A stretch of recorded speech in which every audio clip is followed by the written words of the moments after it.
मैं खोटी दा पुत्रा साकू दे गिदी दा ऑर्डर दे जूस दा वो खाना खराब था पहुंचे वो तू क्या रखी पई है जो मैं तुमको ऑर्डर दे वहां ओए नसल दा पुत्रा सा एडे खणु ओडे क्या तारी खणी हो बोला मैं क्या करा तू सा एडे खड़ी है था मुझे बड़ा तो पूछी कौन है था खान दिमाग खराब की दिखनी कई ब्रेड दे कई ब्रेड दे अल्लाह दा वास्ते सीधा देख ठीक बोला सीधा दे दी भैया जी क्या है ओए खान ते को कीड़ा दे नहीं वा गंदी बैटरी है सा एडे खणु सीधे खणु है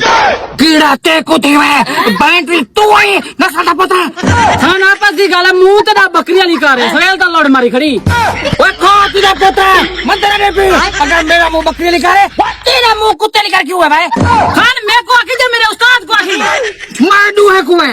ओए खान कुत्ते भौंक दी हुन बस कर जूस कितने अलावी डाल आवी 20 अलावी केरा जूस कितो दा कौन है जूस वो मैं तेरा मुंह दिखाइए बिल्ली तो खड़े हैं ये कहना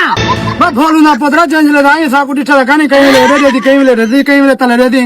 अबे साले क्या भोस दिखे